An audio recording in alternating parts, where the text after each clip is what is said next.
حول ولا قوة إلا بالله العلي العظيم أعوذ بالله السميع العليم من الشيطان اللعين الرجيم بسم الله الرحمن الرحيم الحمد لله الذي جعلنا من المتمسكين بولاية أمير المؤمنين والأئمة الهادين المهديين والصلاة والسلام وتحية والإكرام على السلطان الخلائق أجمعين وسيد الأولين والآخرين وخاتم النبيين وشفيع المذنبين ورحمة للعالمين والإمام الأولين والآخرين والمكي المدني الهاشمي القرشي العربي الأمي والرسول المسدد والمصطفى الأحمد والمحمود الأمجد أبي القاسم محمد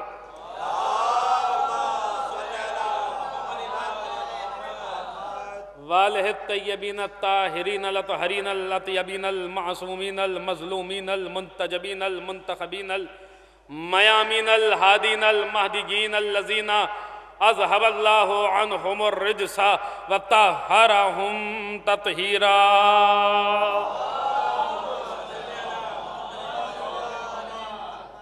لا سیم ابن الزہراء وبقية الله العظمى عجل الله تعالى فرجه الشريف ولعنة الله على أعدائهم أجمعين من الآن إلى يوم الدين اللهم لعن أولا ظالم ظلم حق محمد وآل محمد وآخر تابع له على ذلك اللهم لعن الإصحابة التي جاهدت الحسين وشايعت وبايعت وتابعت على قتله اللهم لعنهم جميعا اللهم لعن صنم قريش وجبتيها وطاغوتيها وإفكيها وابنتيها أما بعد فقد قال الله سبحانه تبارك وتعالى في محكم كتابه المبين وهو أصدق الصادقين وقوله الحق بسم الله الرحمن الرحيم وقالت الملائكة يا مريم إن الله اصطفاك وطهرك واصطفاك على النساء العالمين صلوات پڑھ دے مل کے بر محمد وعلم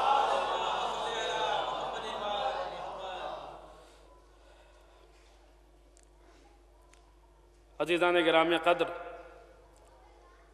ماتم داران بنت مصطفیٰ سوگواران مادر حسنین جیسا کہ آپ کے علم میں ہے یہ سہ روزہ مجالس شہزادی کی شہادت کے عنوان سے لہٰذا حق بھی یہی ہے کہ ہماری گفتگو کا مرکز محور مصدر اسی معصومہ اسی مخدومہ کی ذات گرامی قدر ہو کہ جس کی نسبت سے یہ مجالس منعقد کی جا رہی ہے یقیناً قابل ستائش ہیں وہ افراد کہ جو فرش عزا بچھا کر مجالس ایام فاطمیہ منعقد کر کے احیاء امر اہل بیت کا فریضہ انجام دیتے ہیں یقیناً ان کے حق میں معصوم کی دعا ہے کہ خدا رحمت نازل کرے ہر اس شخص پر جو ہمارے امر کو زندہ کرتا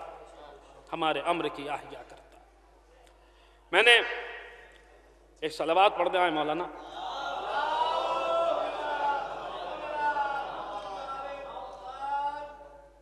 اپنے مطلب کی وضاحت کے لیے اور جہاں تک پہنچنا ہے ان مخدومہ کی شان میں کچھ کہنے کے لیے قرآن مجید کی اس آئے مبارکہ کی تلاوت کی ہے کہ جہاں خدا بند عالم سورہ آل عمران میں ارشاد فرما رہا ہے اور مریم کی استفائیت کا مریم کی طہارت کا اور مریم کی استفائیت کا ذکر فرما رہا ہے ملائکہ کو حکم دے رہا ہے کہ تم مریم تک یہ پیغام پہنچا دو اور اس پیغام کو اس نے اپنے قرآن میں آیت بنا کر نازل کیا کیا پیغام ہے ملائکہ نے کیا کہا مریم سے وقالت الملائکۃ اور ملائکہ نے کہا یا مریمو اے مریم ان اللہ اصطفاکی بے شک اللہ نے تمہیں چن لیا مصطفیٰ کیا منتخب کیا سلیکٹ کیا اللہ نے تمہیں چن لیا وطہرکی اور پاک کیا واصطفیٰ کی اور چن لیا علی النساء العالمین تمام عالمین کی عورتوں پر اس آیت میں غور اس بات پر کرنا ہے کہ یہاں طہارت کا ذکر، مریم کی طہارت کا ذکر ایک دفعہ ہے، اور مریم کی استفائیت کا ذکر، مریم کے چنے جانے کا ذکر، منتخب ہو جانے کا ذکر 2 مرتبہ۔ یا مریم ان اللہ استفا کی، اللہ نے تمہیں مصطفیٰ کیا، اللہ نے تمہیں منتخب کیا، اللہ نے تمہیں چن لیا، وطہرکی اور پاک کیا۔ ایک مرتبہ استفائیت کا ذکر گزرا، ایک مرتبہ پاک کرنے کا ذکر آیا، وصطفیٰ کی، اور پھر ارشاد فرمایا مصطفیٰ کیا ہم نے تمہیں منتخب کیا، ہم نے تمہیں چن لیا علی نساء العالمین، تمام عالمین کی عورتوں پر۔ سوال یہ اٹھتا ہے کہ جب مریم کو مصطفیٰ کرنا ہی تھا، جب مریم کو منتخب کرنا ہی تھا، میں بلا کسی تمہید اپنے موضوع تک پہنچ رہا ہوں، پوری توجہ سے سنیے، جب مریم کو چننا ہی تھا، جب مریم کا انتخاب کرنا ہی تھا، جب مریم کو سلیکٹ کرنا ہی تھا، تو ایک دفعہ کہہ دیا ہم نے تمہیں چن لیا، بس بات ختم ہو گئی۔ یہ 2 دفعہ کیوں ارشاد فرما رہا ہے کہ ہم نے تمہیں چنا؟ یہ 2 دفعہ کیوں ارشاد فرما رہا ہے کہ ہم نے آپ کو چن لیا ہے مریم، ہم نے آپ کو مصطفیٰ کیا؟ ایک مرتبہ مصطفیٰ ہو گئی، یہ 2 دفعہ کیوں خدا ارشاد فرما رہا کہ ہم نے آپ کو مصطفیٰ کیا؟ پوری توجہ رہے، ہم نے آپ کو پاک کیا، ہم نے آپ کو چن لیا، منتخب کیا۔ جب ہم تفاسیر اہل بیت کا مطالعہ کرتے ہیں تو اس سوال کا جواب ملتا ہے، اور وہ جواب یوں ہے کہ جب ہم تفاسیر اہل بیت کا مطالعہ کرتے ہیں، مثلا مجموع البحرین اور دیگر تفاسیر کا، تو وہاں یہ ملتا ہے کہ یہاں جو پہلی استفائیت کا ذکر ہے، توجہ، جو پہلی مرتبہ ارشاد ہو رہا ہے ان اللہ استفا کی، اللہ نے آپ کو چن لیا، وہ اس لیے ہو رہا ہے کیونکہ مریم اولاد انبیاء تھی۔ توجہ رہے، مریم انبیاء کی نسل سے تھی، مریم عمران جیسے نبی کی بیٹی تھی، لہٰذا پہلی مرتبہ استفائیت کا ذکر۔ دوسری مرتبہ کیوں ہو رہا ہے وصطفیٰ کی؟ کیوں کہا؟ کہ اس لیے کہا کیونکہ مریم عیسیٰ کی ماں تھی۔ کیا سن رہے ہیں آپ؟ مریم عیسیٰ کی ماں تھی، لہٰذا مریم کا تعارف ہو رہا ہے، اور 2 ذریعوں سے ہو رہا ہے، 2 وسیلوں سے ہو رہا ہے، 2 ذریعوں سے ہو رہا ہے، یا اپنے آباء و اجداد کے ذریعے ہو رہا ہے، یا اپنے بیٹے کے ذریعے ہو رہا ہے، یا بحیثیت بنت عمران ہو رہا ہے، یا بحیثیت ام موسیٰ ہو رہا ہے، یا اس حیثیت سے ہو رہا ہے کہ عمران کی بیٹی ہیں، یا اس حیثیت سے ہو رہا ہے کہ عیسیٰ کی ماں ہے۔ نہیں، پتہ نہیں آپ پہنچے یا نہیں پہنچے، مریم محتاج تعارف ہیں۔ کیا سن رہے ہیں؟ کبھی اپنے باپ کی تو کبھی اپنے بیٹے کی مریم پہچانی جائیں گی، تو 2 ذریعوں سے پہچانی جائیں گی، یا باپ کے ذریعے پہچانی جائیں گی، یا بیٹے کے ذریعے پہچانی جائیں گی۔ آج قرآن نے یہ قانون بنایا کہ اگر مریم جیسی کوئی بطول بی بی، کوئی معصومہ بی بی، کوئی سیدہ بی بی، کسی نبی کی بیٹی اگر پہچانی جائے گی تو یا باپ کے ذریعے پہچانی جائے گی، یا بیٹے کے ذریعے پہچانی جائے گی۔ مگر ہم نے اس قانون کو ایک مقام پہ ٹوٹتے ہوئے دیکھا۔ خطبہ فدق ارشاد فرماتے ہوئے دربار خلافت میں ہماری شہزادی، ہمارے نبی کی بیٹی، ہمارے مولا کی زوجہ، ہمارے اماموں کی ماں یہ کہتی ہوئی نظر آئی، اعلموا انی فاطمہ۔ یہ نہیں کہا بی بی نے پہچان لو میں محمد کی بیٹی ہوں، یہ نہیں کہا جان لو میں علی کی زوجہ ہوں، یہ نہیں کہا جان لو میں حسنین کی ماں ہوں، بس اعلموا انی فاطمہ، جانتے ہو میں فاطمہ ہوں۔ کیا سن رہے ہیں آپ؟ جانتے ہو میں فاطمہ ہوں۔ دستے ادب جوڑوں گا شہزادی، ہم نے قرآن مجید میں دیکھا کہ جب مریم پہچانی جا رہی تھی تو یا اپنے باپ کے ذریعے پہچانی جا رہی تھی، یا اپنے بیٹے کے ذریعے پہچانی جا رہی تھی۔ اے بی بی، آپ نے یہ کیوں نہ ارشاد فرمایا کہ میں بنت رسول ہوں؟ آپ نے یہ کیوں نہ ارشاد فرمایا کہ میں علی کی زوجہ ہوں؟ آپ نے کیوں نہ ارشاد فرمایا کہ میں حسنین کی ماں ہوں؟ عجب نے شہزادی جواب دے، وہ مریم تھی، مریم میں فاطمہ ہوں، فاطمہ۔ کیا سن رہے ہیں آپ؟ وہ مریم تھی، مریم وہ محتاج تھی، میں محتاج نہیں، میں مختار ہوں۔ ارے مریم پہچانی جاتی ہیں تو باپ اور بیٹے کے ذریعے پہچانی جاتی ہے، مگر یہاں تو معاملہ ہی الگ ہے۔ یہاں جب ایک چادر کے نیچے سب جمع ہو جاتے ہیں اور پوچھنے والا پوچھتا ہے یا رب ومن تحت الکساء، تو اس وقت خدا بھی یہی کہتا ہے ہم فاطمہ و ابوہا و بالوہا و بنوہا۔ ارے اسے کسی اور کے ذریعے تعارف کی کیا ضرورت، جس کے ذریعے نبوت بھی پہچانی جاتی ہے، جس کے ذریعے امامت بھی پہچانی۔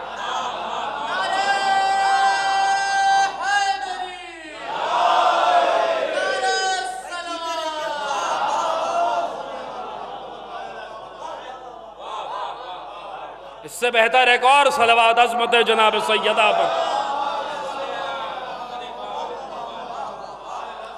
مریم مریم ہے، فاطمہ فاطمہ ہے۔ لوگوں نے بڑا موازنہ کرنے کی کوشش کری، مقابلہ کرنے کی کوشش کری کہ صاحب دیکھیے وہ تو ظاہر سے بات ہے وہ ٹھیک ہے، رسول کی بیٹی ہیں، مگر سب ٹھیک ہے، مگر صاحب مریم کا نام تو قرآن میں ہے، فاطمہ کا نام تو قرآن میں نہیں ہے۔ دلیلیں دی گئی۔ صاحب دیکھیے کس طریقے سے آپ دونوں کو یہ کہہ رہے ہیں کہ صاحب شہزادی ہیں اور وہ کنیز ہیں۔ ہم نے کہا فرض کیجئے ایک بادشاہ کا دربار لگا ہے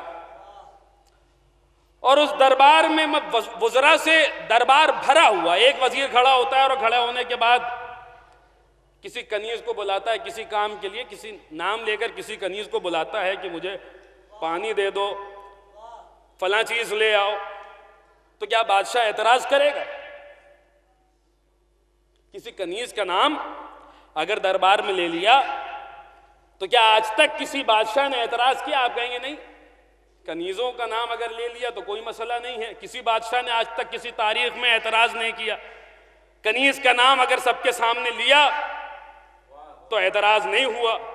ہاں مگر ہم نے تاریخوں میں یہ ضرور دیکھا ہے کہ اگر کسی بادشاہ کے سامنے دربار میں کسی شہزادی کا نام لے لیا تو ہم نے بادشاہوں کو بپرتے ہوئے دیکھا ہے، بگڑتے ہوئے دیکھا ہے۔ عزیزان گرامی قدر، مریم کا نام خدا نے قرآن میں لے کے بتایا، جان لو یہ کنیز ہے۔ فاطمہ کا نام قرآن میں چھپا کے بتایا، جان لو یہ شہزادی ہے۔ شہزادیوں کو بھرے دربار میں نام نہیں لیا جاتا بلکہ القاب کے ذریعے پکارا جاتا ہے۔ ہاں قرآن نے بھی سیدہ کو القاب کے ذریعے پکارا، کبھی کوثر کہہ کے پکارا، کبھی لیلۃ القدر کہہ کے پکارا، کبھی لیلہ مبارکہ کہہ کے۔ صلوات بر محمد و آل محمد۔ لہذا سیدہ اور مریم کا کوئی مقابلہ نہیں۔ ہاں کیا تھا مقابلہ آپ کے حکیم امت نے، آپ کے حکیم امت نے کیا؟ علامہ اقبال نے، علامہ اقبال نے، آپ کے حکیم امت۔ اچھا اس کے بعد پھر وہ اس نتیجے پہ پہنچے، اور وہ نتیجہ سنیے، سارے اشعار نہیں سنا رہا، صرف جو موضوع سے ربط رکھتے ہیں، جو موضوع سے ربط رکھتے ہیں وہ اشعار سنا رہا ہوں، اور جو فارسی میں لطف لے سکتے ہیں وہ فارسی میں لطف لے لیں، پھر میں اردو کا ترجمہ سناتا ہوں۔ فرماتے ہیں مریم اور فاطمہ، کہتے ہیں مریم از یک نسبت عیسیٰ عزیز، از سہ نسبت حضرت زہرا عزیز، نور چشم رحمت للعالمین ان امام اولین و آخری بانوے ان تاجدار حلطا مرتضیٰ مشکل کشا شیر خدا مادر ان مرکز پرکار عشق مادر ان کارواں سالار عشق بندگر مولائے ابرار جہاں قوت بازو و احرار جہاں قوت بازو و احرار جہاں مزرعے تسلیم را حاصل بطول مادرہ را اسوے کامل بطول نوریو ہم آتشی فرمن برش گم رضائش در رضائش او حرش اشک او برچی جبریل الزمی ہم جو شبنم ریخت بررش بری. صرف وہی اشعار سنائے ہیں جن کے ذریعے ہم موضوع پر قائم رہ سکیں. وہ فرماتے ہیں مریم کو تو ایک نسبت کی وجہ سے عزت حاصل تھی اور وہ تھی نسبت عیسیٰ، مگر سیدہ کو تو ایسی تین نسبتیں حاصل ہیں. توجہ، علامہ اقبال فرما رہے سیدہ کو تو ایسی تین نسبتیں حاصل ہیں. فرماتے ہیں نور چشم رحمت للعالمین، بیٹی اس کی جس کے لیے قرآن کہے وما ارسلناک الا رحمت للعالمین، بیٹی اس کی جس کے لیے قرآن کہے وما ارسلناک الا رحمت للعالمین. پھر فرماتے نور چشم رحمت للعالمین بانوے ان تاجدار حلطا مرتضیٰ مشکل کشا شیر خدا زوجہ اس کی جو تاجدار حلطا ہے، جو مشکل کشا ہے، جو مرتضیٰ ہے، جو شیر خدا ہے، مادر آگے آئیں تشریف لے آئیں صلوات پڑھ دے بر محمد و آل محمد. فرماتے مادر ان مرکز پرکار عشق، مادر ان کارواں سالار عشق، جو عشق الہی کا کارواں ہے اس کے کارواں سالار کی ماں. عشق الہی کے کارواں، اس کارواں کی کارواں سالار کی ماں، جو عشق الہی کا پرکار ہے اس کے مرکز کی ماں. پھر فرماتے وندگر، میں صرف اشارے دے کے چھوڑ رہا ہوں، تشریح نہیں کر رہا، بالکل وقت نہیں ہے. وندگر مولائے ابرار جہاں قوت بازو و احرار جہاں، اس کا دوسرا بیٹا وہ ہے جو دنیا کے نیک لوگوں کا مولا ہے. علامہ اقبال نے فیصلہ کر دیا حسین سب کے مولا نہیں ہیں، دنیا کے نیک لوگوں کے مولا، نیک لوگوں کے مولا. قوت بازو احرار جہاں، دنیا میں آزاد فکر رکھنے والوں کے لیے قوت بازو. اللہ اکبر. بیٹی کس کی؟ رحمت للعالمین کی بیٹی، زوجہ تاجدار حلطا کی زوجہ، ماں حسنین کریمین کی ماں. علامہ اقبال کہہ رہے ہیں بیٹی رحمت للعالمین کی بیٹی. اچھا، قول معصوم سے ثابت ہے کہ بیٹا باپ کے لیے نعمت ہوتا ہے، بیٹی باپ کے لیے رحمت ہوتی ہے. سیدہ رحمت کس کے لیے؟ وما ارسلناک، نور چشم رحمت للعالمین. سیدہ رحمت کس کے لیے؟ اچھا، رحمت اس کے لیے کہ جو خود رحمت للعالمین. زوجہ تاجدار حلطا بانوے ان تاجدار حلطا، زوجہ کے لیے کیا ہے؟ کہا صاحب شوہر کا نصف ایمان زوجہ کے حصے میں ہوتا ہے. سیدہ کس کا نصف ایمان؟ جس کے لیے رسول کہے برز الایمان و کلے، کل کے کل ایمان. علی کل کے کل ایمان کا نصف ایمان سیدہ. ماں کس کی؟ کہتے ہیں ماں کے پاؤں کے نیچے بہشت ہے، ماں کے پاؤں کے نیچے بہشت ہے، ماں کے پاؤں کے نیچے بہشت ہے. اچھا، سیدہ کس کی ماں؟ کن کی ماں؟ ان الحسن والحسین سیدہ شباب اہل جنہ. بے شک حسن اور حسین جوانان جنت کے سردار ہیں. تو مجھے کہنے دیجئے کہ جو عالمین کے لیے رحمت ہو وہ محمد، جو محمد کے لیے رحمت وہ فاطمہ، جو کل کا کل ایمان ہو وہ علی، جو کل ایمان کا نصف ایمان وہ فاطمہ. ارے دنیا بھر کی جنتیں، زمانے کی جنتیں جن کے قدموں میں ہو وہ حسنین کی جنت جس کے قدموں میں ہو وہ فاطمہ. صلوات بر محمد و آل محمد.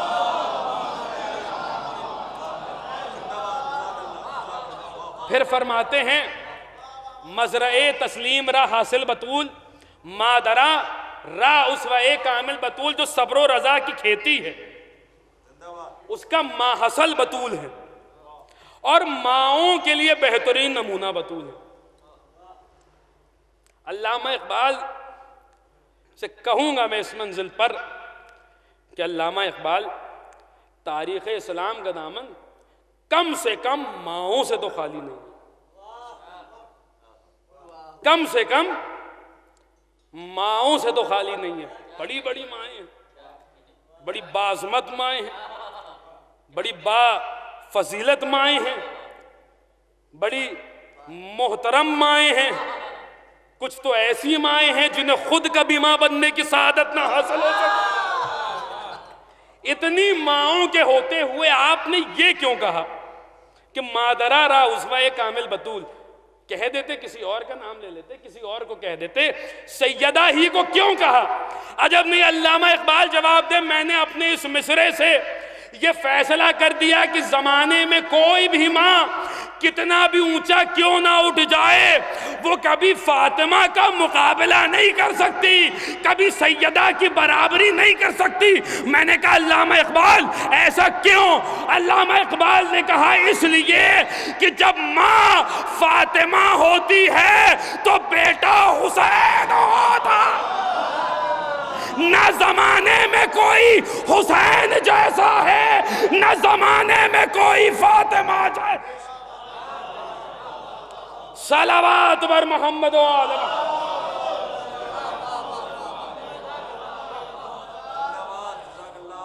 پھر فرماتے ہیں اشک او، دیکھیے جب شہزادی مصلی عبادت پہ کھڑی ہوتی تھی تو ایک عجیب منظر ہوتا تھا۔ آپ کو تو زہرا کہا جاتا ہے، اس کی کئی وجوہات ہیں، اس میں سے ایک وجہ قول معصوم سے جو ثابت ہے، معنی الاخبار شیخ صدوق رضوان اللہ علیہ کی روایت موجود ہے۔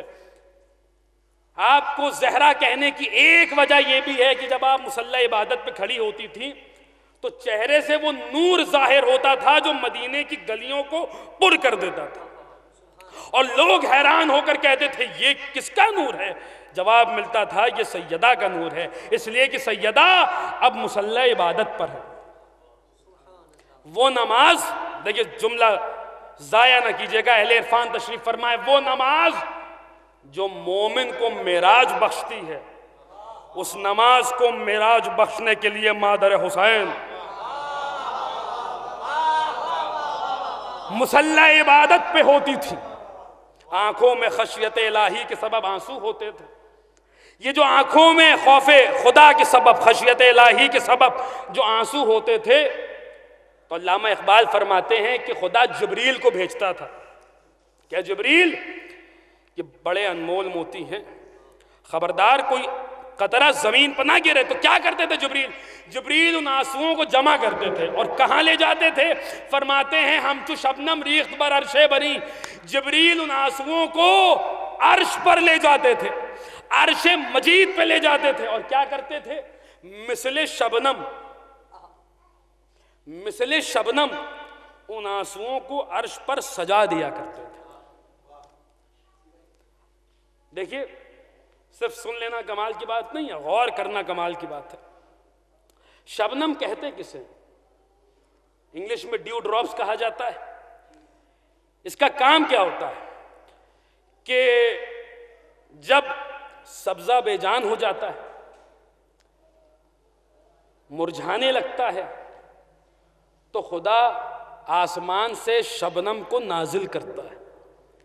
شبنم کی بوندیں بظاہر دکھنے میں تو ایک بوند ہوتی ہے، لیکن اپنے اندر جوہر حیات رکھتی ہے۔ یہ بوندیں جب آسمان سے نازل ہوتی ہیں تو اس مردہ سبزے کو نئی زندگی دے دیتی ہیں۔ کیا سن رہے ہیں؟ اس مردہ سبزے کو نئی زندگی دے دیتی ہیں، نئی زندگی دیتی ہیں۔ علامہ اقبال کہہ رہے ہیں سیدہ کے آنسو عرش پر ویسے ہی سجائے جاتے ہیں جیسے زمین پر شبنم کی بوندیں سجائی جاتی ہیں۔ میں نے کہا شبنم کا کام کیا ہوتا ہے؟ کہ شبنم سبزے کو نئی زندگی عطا کرتا ہے، یہ زندگی عطا کرتا ہے، یہ حیات عطا کرتا ہے، حیات نو عطا کرتا ہے۔ تو اب مجھے یہ کہنے کا حق نہیں ہے کہ جس کے آنسو عرش کو، عرش مجید کو نئی زندگی دے دیں۔ کیا سن رہے ہیں آپ؟ کیا سن رہے ہیں آپ؟ جس کے آنسو عرش کو، عرش مجید کو نئی زندگی دے دیں، اگر اس کے اشارے پر مردہ دلہن زندہ ہو جائے۔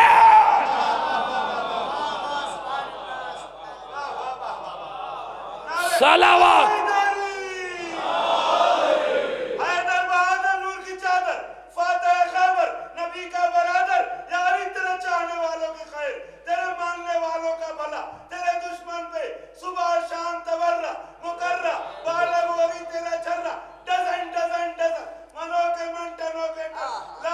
واہ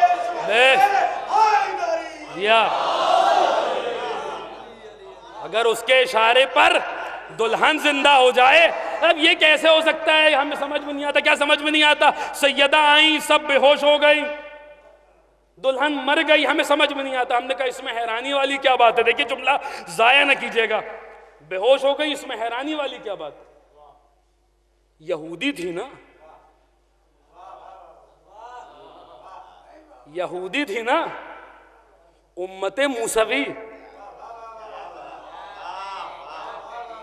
یہودی تھی نا، امت موسوی، ان کے تو نبی کی بھی سنت یہی رہی ہے، جب نور خدا کا جلوہ دیکھتا ہے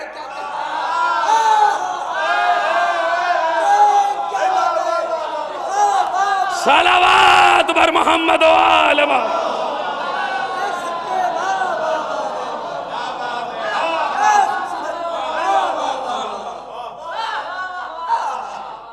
اس میں حیرانی والی کیا بات؟ ہم فاطمہ، بات یہیں سے شروع ہوئی تھی، وابوہا وبالہا وبنوہا، یہ فاطمہ ہیں۔ تعارف نبی کے ذریعے نہیں ہو رہا، علی کے ذریعے نہیں ہو رہا، سیدہ کے ذریعے، حسنین کے ذریعے نہیں ہو رہا، ان کی ماں کے ذریعے ہو رہا ہے۔ ہم نہیں مانتے، نہ مانیں۔ اب سند ضعیف ہے، ہمیں اعتماد نہیں۔ یہ مجھے بات سمجھ میں نہیں آتی کہ اسناد کی بحث، اہل علم تشریف فرما ہے، اسناد کی بحث وہی پر کیوں ہوتی ہے کہ جہاں فضائل اہل بیت ہوتے ہیں؟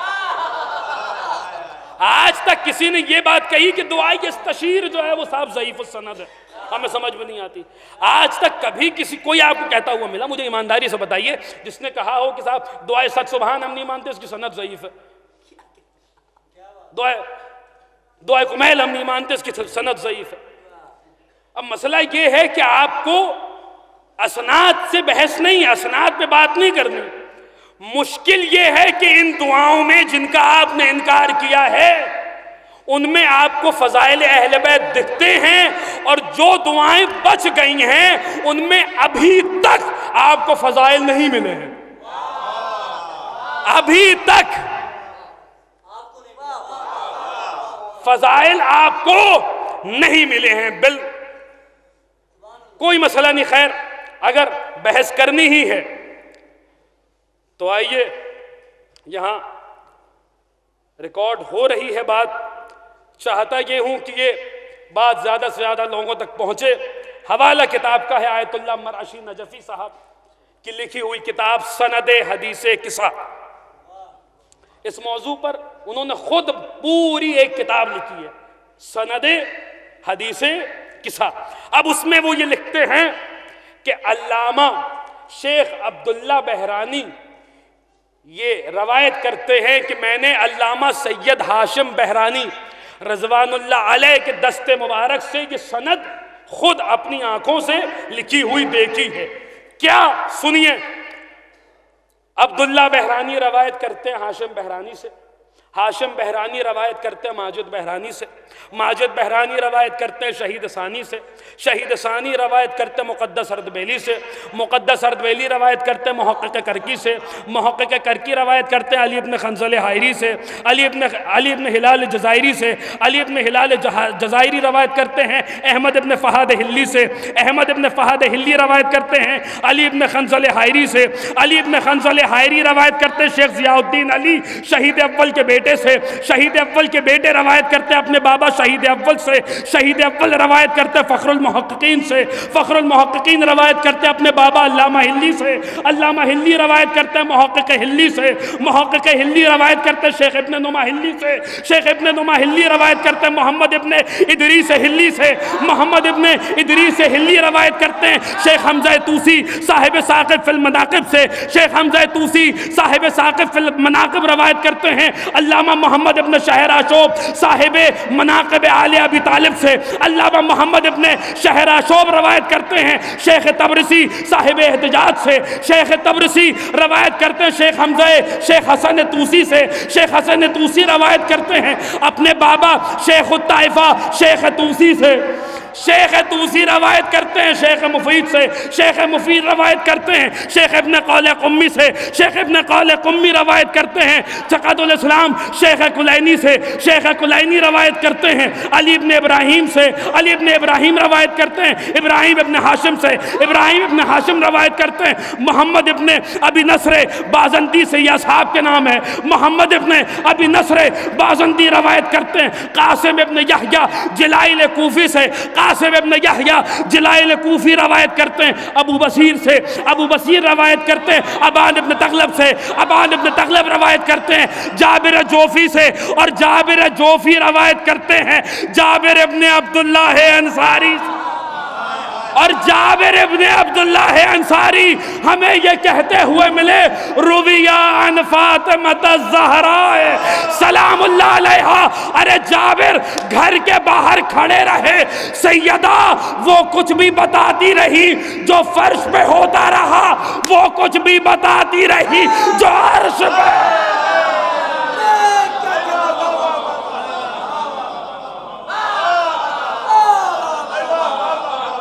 صلوات بر محمد و آل محمد۔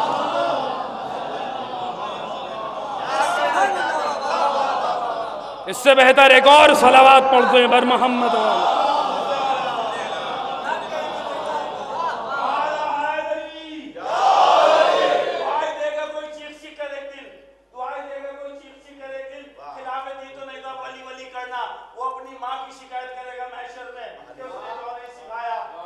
علی علی کیا واہ علی علی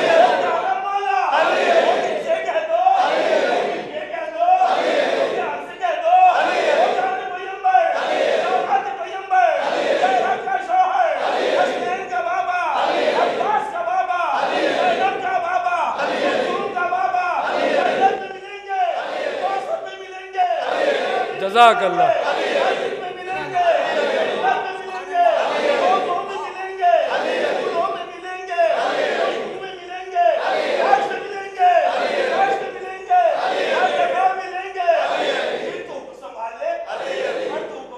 علی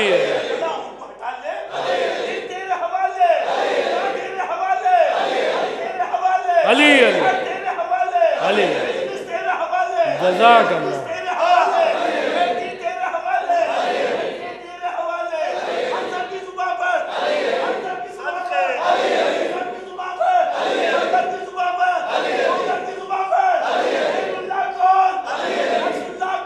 علی علی واہ علی علی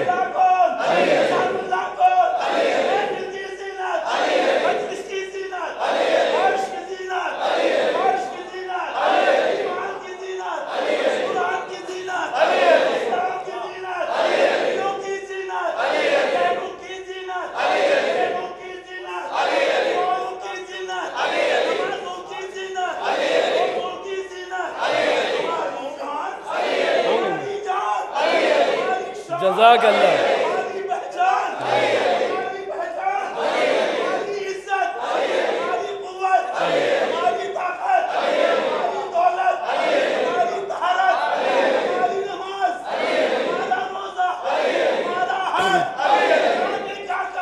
علی علی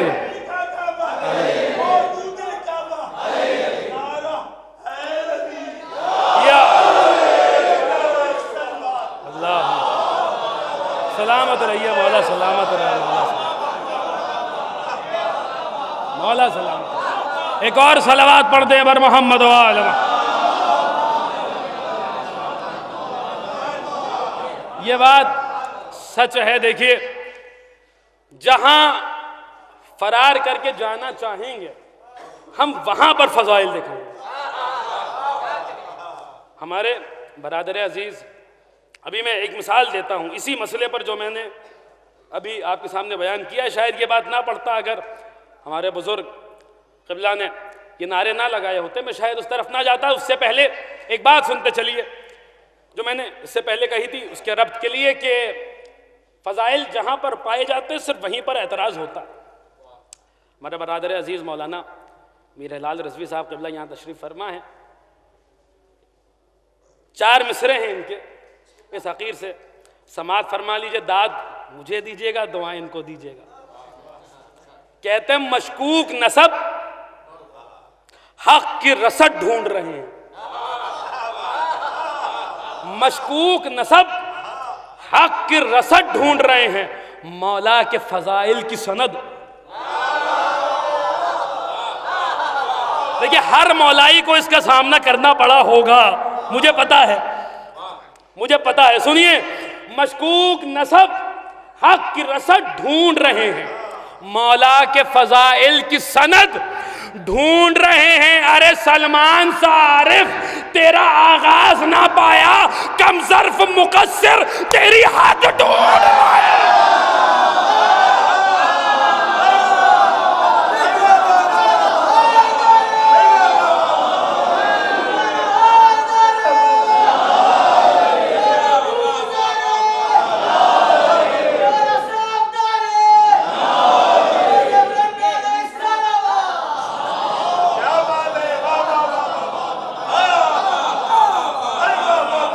میں مثال دیتا ہوں سنیے، جو میں نے بات کہی تھی حدیث قصہ کی سند، اسی کے متعلق مثال دوں گا۔ ایک دلیل یہ بنائی صاحب، کیونکہ مفاتیح الجنان میں شیخ عباس قمی نے اس کو پہلے نقل نہیں کیا، یہ ایڈیشن تھا اس میں، لہٰذا یہ ضعیف ہے۔ دلیل دی جاتی کہ نہیں؟ اہل علم تشریف فرمائے، کیونکہ مفاتیح الجنان میں شیخ عباس قمی نے، یہ اوریجنل ٹیکسٹ میں نہیں تھا، اس کو یہ اضافت ہے، یہ جو ہے اضافہ ہے، یہ نئے ایڈیشن میں بعد میں آیا، لہٰذا یہ معتبر نہیں ہے۔ ان افراد سے جو فضائل سے بچنے کا سہارا مفاتیح الجنان کو سمجھ رہے ہیں، ان سے میرا سوال یہ ہے، مفاتیح الجنان کا نام مفاتیح الجنان کیوں پڑا؟ شاید یہ بات نہ پڑتا اگر یہ قبلہ ہمارے نعرے نہ لگاتے اور یہ ایام نہ ہوتے۔ سنیے، مفاتیح الجنان کا نام مفاتیح الجنان کیوں پڑھا؟ صلوات پڑھ دیں بر محمد و آل محمد۔ قبلہ آگے تشریف، آگے ایک اور بار دیگر صلوات پڑھ دیں بر محمد و آل محمد۔ مفاتیح الجنان کا نام مفاتیح الجنان کیوں پڑھا؟ یہ آج سے میں نے 2-3 سال پہلے پڑھا تھا، مگر کبھی ممبر پہ اس بات کو نہیں پڑھا، اس لیے کہ یہ باتیں ہر ایک کے لیے نہیں ہوتی، یہ صرف خواص کی باتیں ہیں۔ کہ ان سے کسی نے پوچھا، بہت وقت لگ رہا تھا اس کتاب کو لکھنے میں، آپ یہ کتاب یہ کیا لکھ رہے ہیں، کس میں آپ اتنا مصروف ہیں؟ وہ کچھ نہ کچھ دعاؤں کے، کچھ وظائف کی، تعقیبات کی، اعمال کی کتاب ہے مفاتیح الجنان، وہی لکھ رہا ہوں۔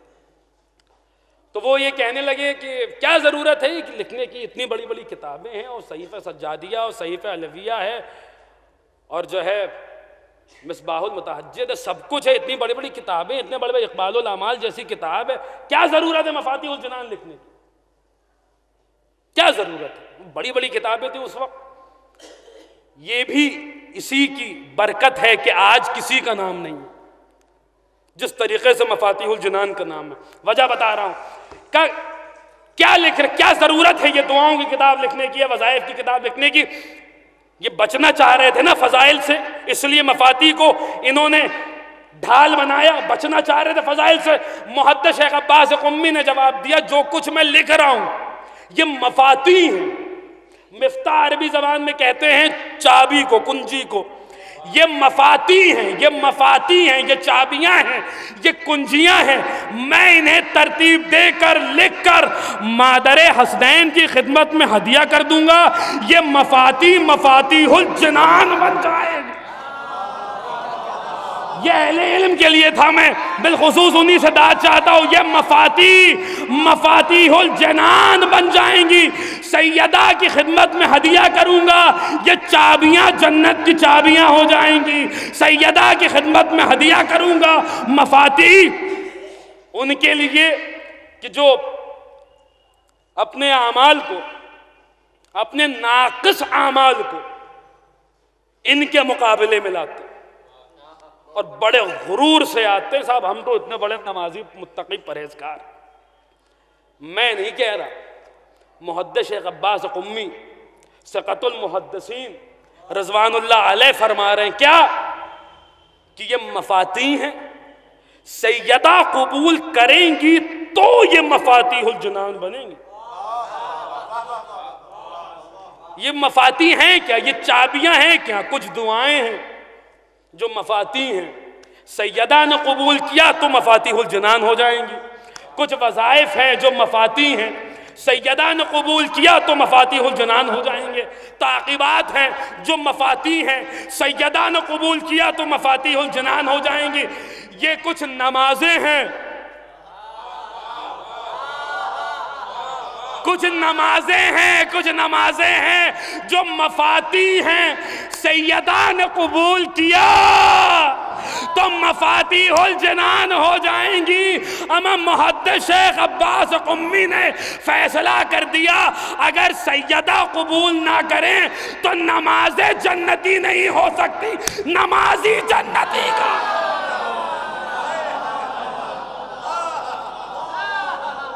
صلوات بر محمد و آل محمد. اور آپ کا یہ کہنا کہ حدیث کسا کی سند کو مفاتیح کو ڈھال بنانا، تو پھر آپ ہر کام کیجئے جو مفاتیح میں لکھا ہے.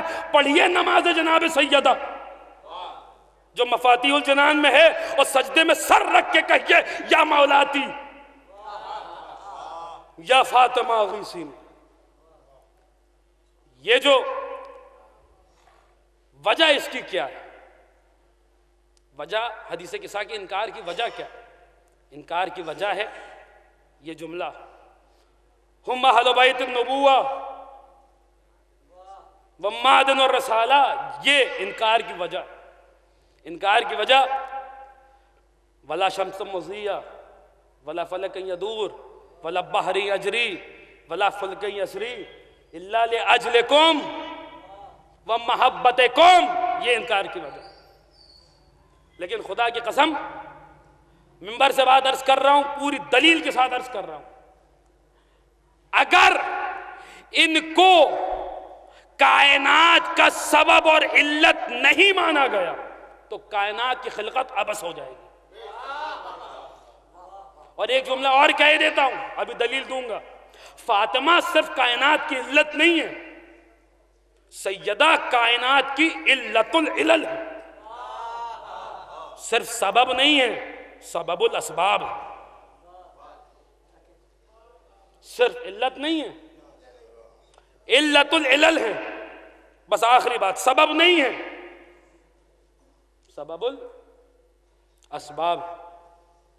پہلے اپنے ہمسن و کمسن بھائیوں کے لیے یہ بات واضح کر دوں کہ بزرگ تو مجھ سے بہتر جانتے ہیں علت اور معلول. علت یعنی کاز، معلول یعنی ایفیکٹ. اور خود نیوٹن کا تھرڈ لا بھی ہے، every cause has an effect, every effect has a cause. ہر علت کے لیے ایک معلول ہے، ہر معلول کے لیے ایک. دیکھیں تھوڑی سی بحث تھوڑی سی خشک ہو جائے گی 2 سے 3 منٹ کے لیے، لیکن جب نتیجہ آئے گا تو یہ میرا دعویٰ ہے منبر پر کہ چاہ کر بھی آپ چپ نہیں رہ پائیے گا. سنیے تھوڑی سی بس 2 سے 3 منٹ کی زحمت ہے، خشک ہے گفتگو. علت کی 4 قسمیں ہوتی ہیں. علت مادی، علت سوری. میں نے کہا اس کے بعد جب نتیجہ آئے گا تو چاہ کر بھی چپ نہیں رہ پائیے گا. علت مادی، علت ثوری، علت فاعلی اور علت غائی۔ نام سننے میں تھوڑا مشکل ہو سکتا ہے ہمارے نوجوانوں کو یاد کرنا، میں ایک مثال دے رہا ہوں، ابھی 2 سے 3 منٹ کے اندر بات واضح ہو جائے گی، بات سمجھ میں آ جائے گی۔ یہ ممبر، فرض کیجئے ممبر بننا ہے، ممبر کس چیز سے بنا ہے؟ کس سے بنا ہے؟ تھوڑا بول دیئے۔ لکڑی سے بنا ہے۔ اگر لکڑی نہیں ہوتی تو کیا یہ ممبر بن جاتا؟ ممبر بننے کے لیے لکڑی کی ضرورت تھی، لکڑی کا وجود ممبر کی علت ہے، یہ اس کے مادے کی علت ہے، میٹر کی علت ہے، لکڑی اس کی علت مادی ہے، پہلی قسم۔ اچھا لکڑی کی تو بہت ساری چیزیں ہوتی ہیں، ممبر بھی ہوتا ہے اور کرسی بھی ہوتی ہے اور میز بھی ہوتی ہے اور کھڑکی بھی ہوتی ہے، کیسے پتا چلے گا کہ یہ کرسی ہے یا میز ہے یا ممبر ہے؟ کیسے پتا چلے گا؟ آپ کہیں گے جب لکڑی کرسی کی صورت اختیار کر لے تو کرسی کہلائے گی، وہی ایک لکڑی۔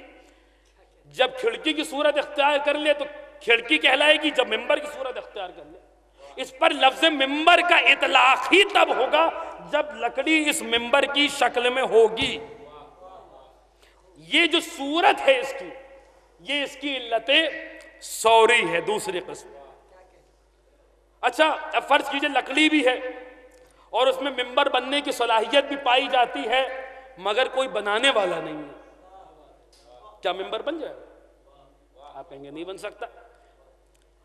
اگر یہ فعل ہے تو کوئی فاعل چاہیے، اگر ممبر کو بننا ہے تو کوئی بنانے والا چاہیے، یہی جو بنانے والا ہے یہ اس کی علت فاعلی ہے۔ اب 3 قسمیں ہو گئیں، علت مادی، علت ثوری، علت فاعلی۔ اب فرض کیجئے کہ لکڑی بھی ہو اور وہ ممبر کی صورت بھی اختیار کر سکتی ہو اور بنانے والا بھی ہو، مگر کوئی مجلس پڑھنے والا نہ ہو۔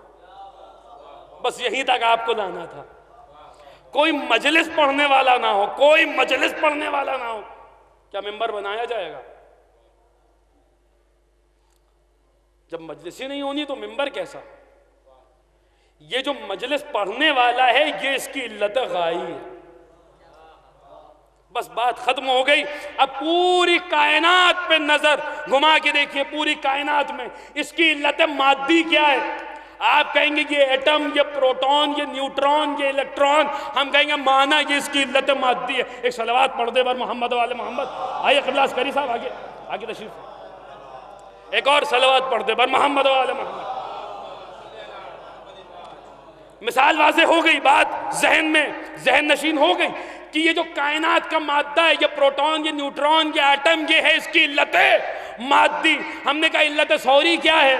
آپ نے کہا یہ سورج کی جو صورت ہے یہ سورج کی علت ثوری ہے، جو چاند کی سورج ہے وہ چاند کی علت ثوری۔ ہم نے کہا مان لیا۔ ہم نے کہا علت فاعلی کیا ہے؟ آپ نے کہا خدا۔ ہم نے کہا یہ بھی چلیے مان لیا، چلیے مان لیا۔ علت فاعلی خدا بنانے والا، علت مادی اس کا میٹر، اس کا مادہ، علت ثوری اس کی صورت۔ یہ بتاؤ کائنات کی علت غائی کیا ہے؟ علت مادی سمجھ میں آ گیا، علت ثوری سمجھ میں آ گیا، علت فاعلی سمجھ میں آ گیا۔ کائنات کی علت غائی کیا ہے؟ علت حقیقی کیا ہے؟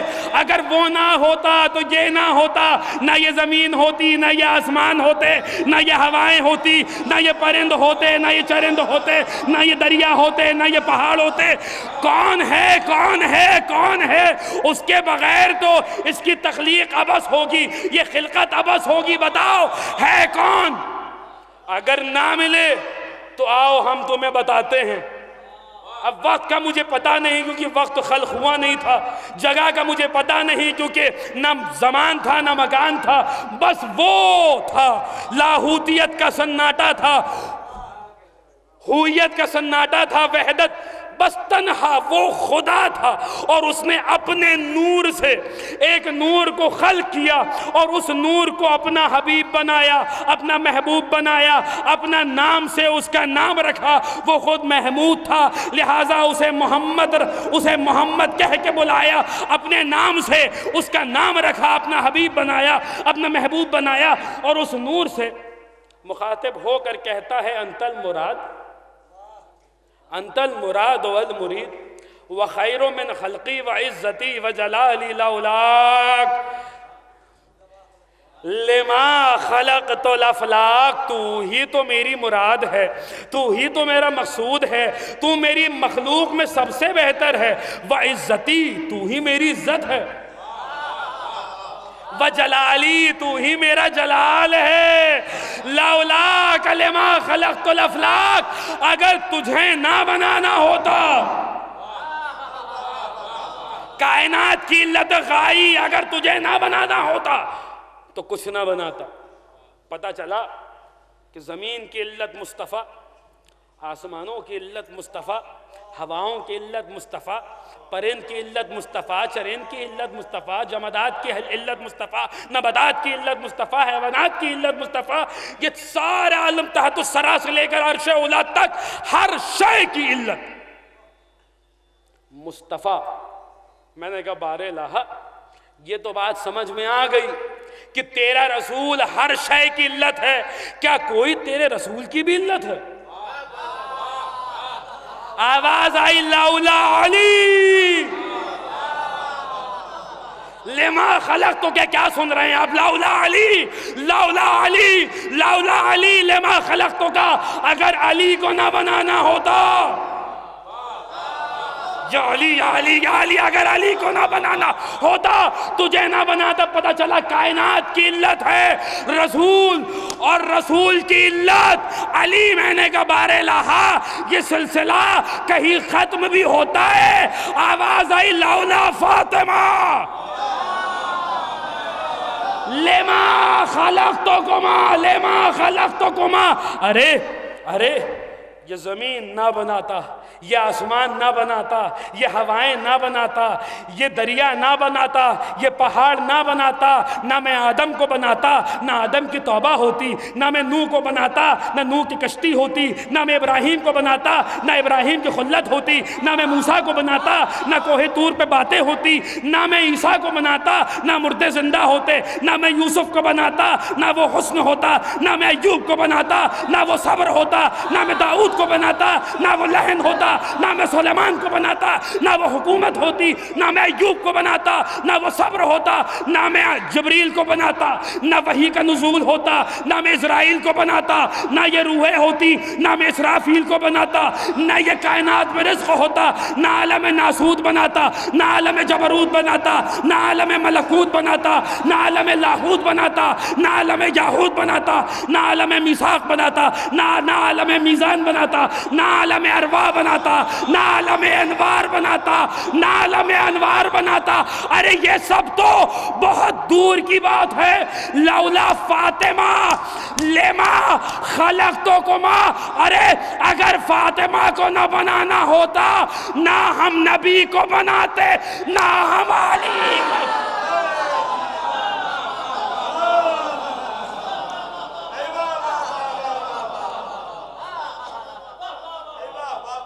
صلوات بر محمد والا۔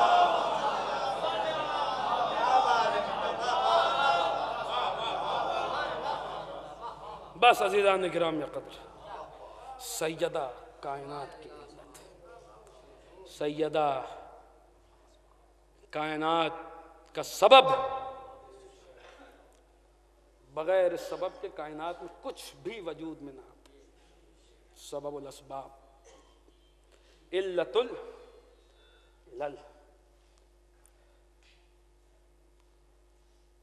عزیزان گرامی قدر، بات تمام کر دی۔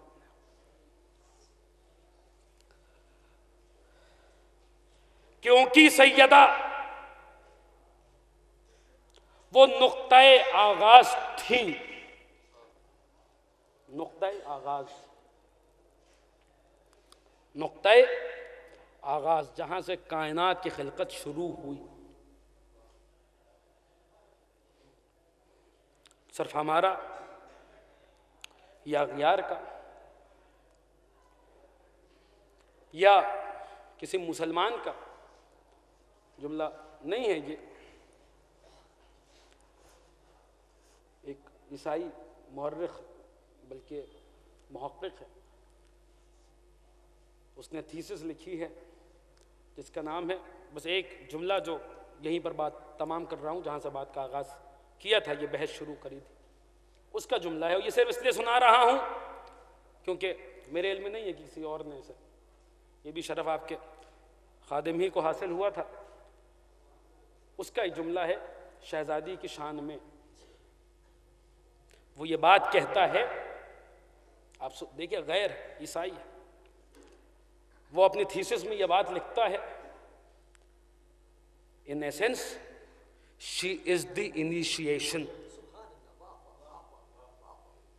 she is the initiation، the fruit of predestination in shimmering colors، she is the initiation، یہی نقطۂ آغاز ہے۔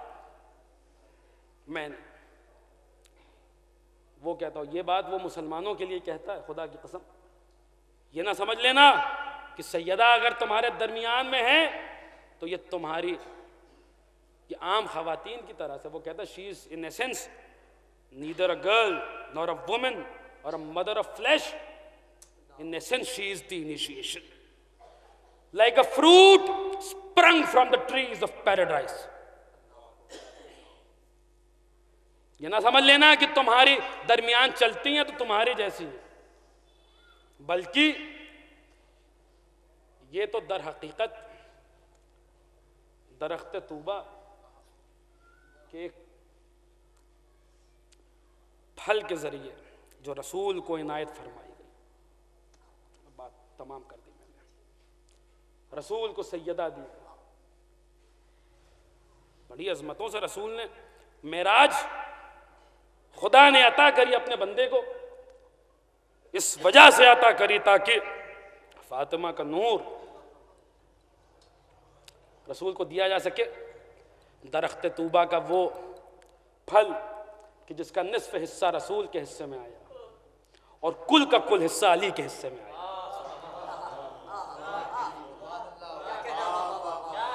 دیکھیں اہل عرفان تشریف فرما ہے، صرف اشارہ ہے، نصف حصہ رسول کے حصے میں آیا، کل کا کل حصہ علی کے حصے۔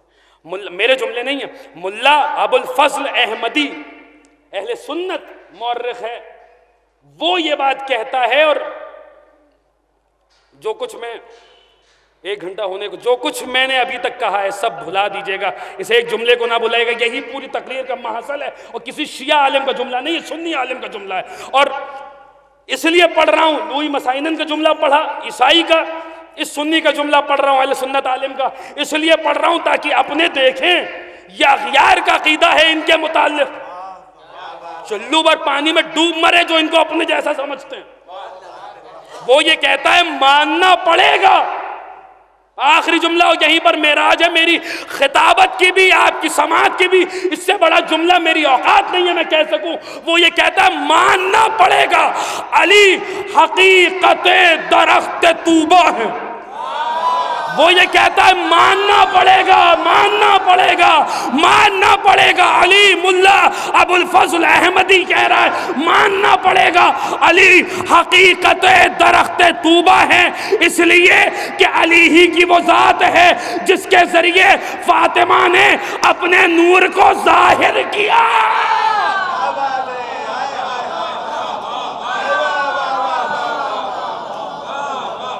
بات تمام ہے اس جملے پر۔ ہائے وہ نقطۂ آغاز جس کی بدولت کائنات رواں دوا ہے،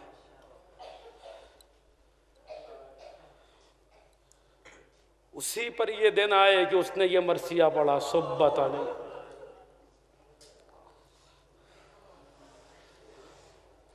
مصائب لو انہا، بابا وہ مصیبتیں پڑھیں اگر سورج پہ پڑتی تو دن تاریک راتوں میں تبدیل ہوتی، اگر پہاڑوں پہ پڑتی تو پہاڑ ریزہ ریزہ ہوتی۔ بی بی کیا ہو گیا ایسا؟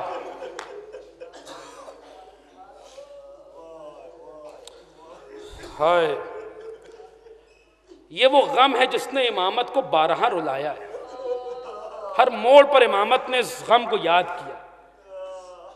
روایتیں بتاتی ہیں ہمارا 8واں امام بیت الشرف میں داخل ہوا، ہمارا 9واں امام امام تقی جواد بظاہر بہت کم سن عمر ہے، دونوں ہاتھ زمین پر رکھے ہوئے کچھ کہہ رہے ہیں، مدینے میں تھے، دونوں ہاتھ بلا تشبیہ حضرت نے شہزادے نے زمین پر رکھے ہوئے تھے اور کچھ کہہ رہے تھے۔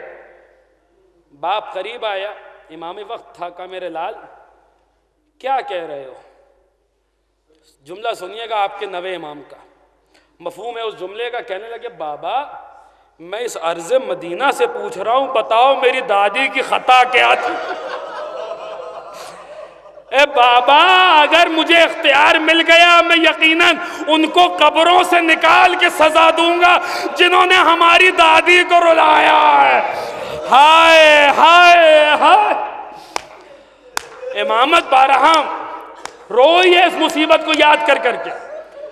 چھٹے امام گزر رہے تھے، ناگاہ آواز آئی کان میں کہ جیسے کسی صحابی نے اپنی بیٹی کو پکارا ہو، قریب آئے، کہ خدا مبارک کرے تیرے یہاں بیٹی ہوئی ہے؟ جی مولا بیٹی ہوئی ہے۔ کہ کیا نام رکھا؟ کہ مولا فاطمہ۔ کہ بھائی مفہوم مولا کے جملے کا، بھائی ایک احسان کرے گا، مولا حکم فرمائے اپنی بیٹی کو کبھی تماچا مت مارے۔ ہائے ہائے مادر سادات، ہائے سادات کی ماں، اپنی بیٹی کو کبھی اس لیے کہ آل محمد کو کچھ یاد آ جاتا۔ میں واضح نہیں کر سکتا کہ وہ کیا مصیبت تھی، اس لیے کہ سادات بیٹھے بھی ہیں، میں خود بھی سید زادہ ہوں۔ بس کچھ ایسی ہی مصیبت تھی جس کے بعد سیدہ نے علی کی آنکھوں میں آنکھیں نہ ڈالی۔ اللہ اکبر اللہ اکبر اللہ اکبر۔ صحابی آیا، آنے کے بعد کہتا مولا آپ کی جدہ پہ کیا گزر گئی؟ سنیے آپ کی جدہ پہ کیا گزر گئی؟ امام نے امامہ اتارا بلا تشبیہ، گریبان کو چاک کیا، آستینوں کو چڑھایا، اس کے بعد دیکھا بھائی تو نے چکی دیکھی ہے؟ مسائب پڑھنے کا نام نہیں ہے، محسوس کرنے کا نام ہے۔ تو نے چکی دیکھی؟ کہ مولا دیکھی۔ کہ چکی کے 2 حصے ہوتے ہیں۔ جی مولا 2 حصے ہوتے ہیں۔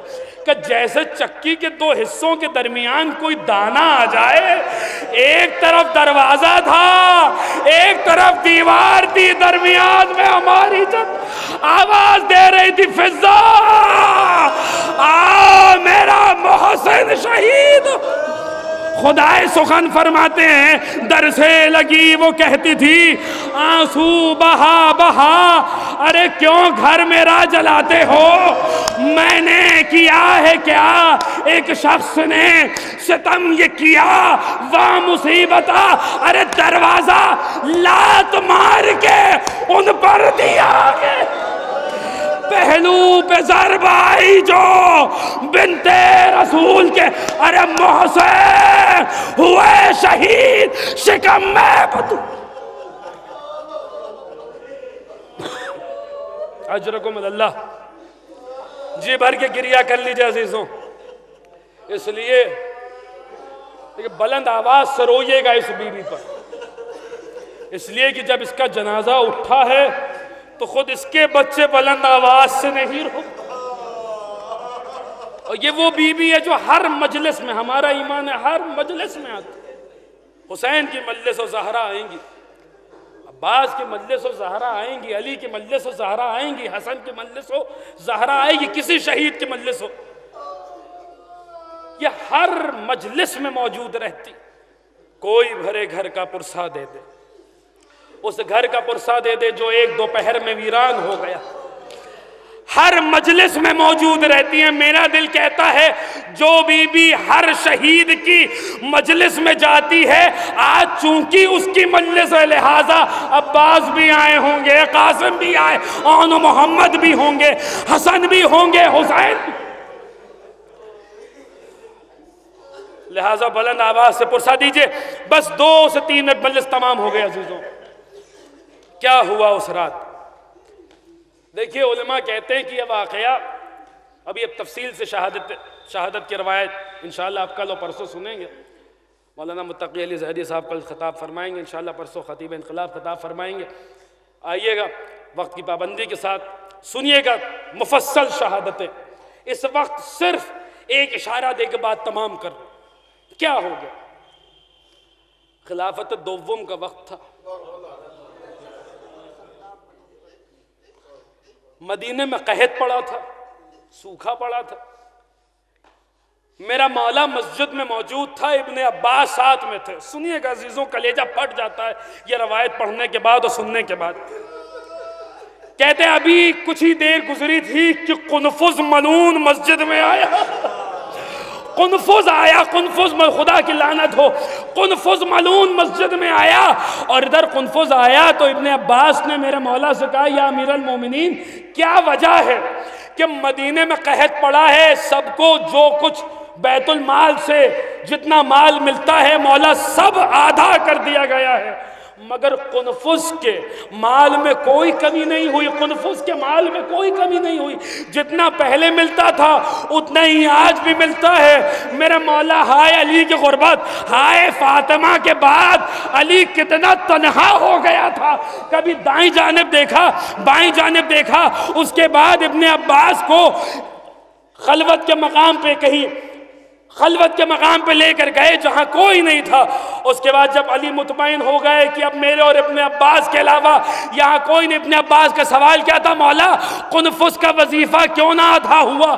سب کا وظیفہ آدھا ہو گیا. میرے مولا نے کہا ابن عباس یا قنفذ کو اس کام کی جزا ملی ہے جو تازیانہ اس نے حسنین کی ماں کے بازو پہ مارا. ارے جس کے بعد فاطمہ تسبیح کے لیے اپنا ہاتھ نہ اٹھا سکی، ایک ہاتھ پہلو پہ ہوتا.